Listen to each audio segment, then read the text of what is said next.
faut qu'il change de rythme, hein. Et Il ne peut pas mener Van Aert. Hein. Il y va, Simon Yates.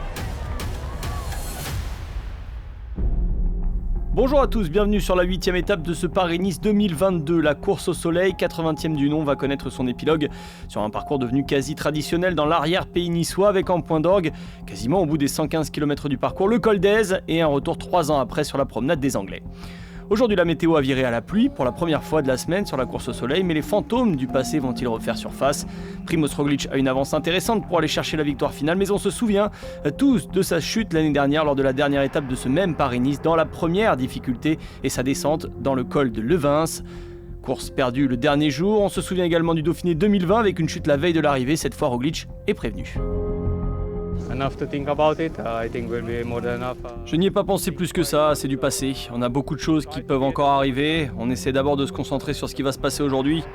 Le passé, vous savez, il fait pas le futur. On a appris de ça et on va aller de l'avant.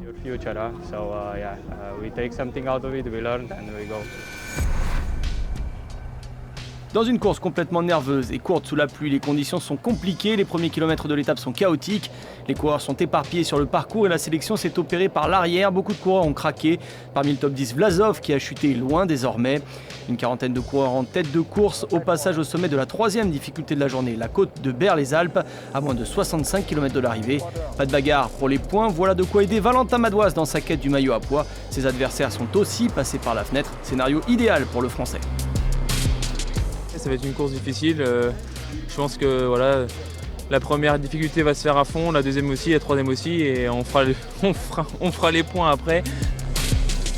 Les Jumbo-Visma mènent un train d'enfer alors que l'on est au pied de la côte de Peille. Pierre Latour est un peu court, il n'est pas dans le groupe de tête, surtout Roglič veut mener la vie dure à tous ses adversaires. Mais très vite, ce sont les Ineos Grenadiers qui vont prendre le relais et faire craquer tout le monde avec Fraile, le champion d'Espagne, comme équipier de Martinez et Yates. Roglič commence à être esselé, seul Van Aert est avec le Slovène. Moment choisi par Dani Martinez pour tenter sa chance, on se retrouve rapidement avec un groupe de favoris à moins de 50 km de l'arrivée. Cette fois c'est Van Aert qui prend les rênes, seul Adam Yates manque dans ce groupe. Désormais en poursuite, on retrouve un groupe maillot blanc avec Joao Almeida après d'1 minute et donc Adam Yates. Pour Dani Martinez, la malchance va s'en mêler avec une crevaison. Pendant que Roglič se fait quelques frayeurs, Martinez prend lui un éclat et quelques dizaines de secondes dans la vue. On retrouve quelques kilomètres plus loin Dani Martinez dans le groupe des poursuivants au pied du col d'Aise.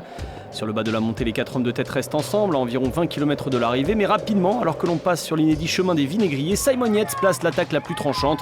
Van Aert est dans le dur, Roglič ne parvient pas tout de suite à prendre la roue du Britannique, c'est Quintana qui lance la poursuite.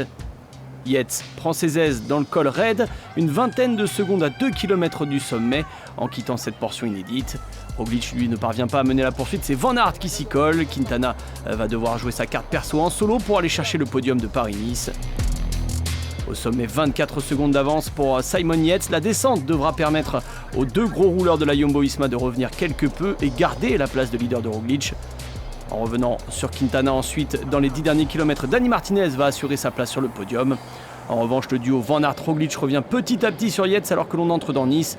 Van Aert peut encore aller chercher une deuxième étape sur cette édition car désormais Roglič, qui a sauvé son maillot jaune, roule pour son coéquipier belge. La course-poursuite est lancée entre Yates et le duo Jumbo.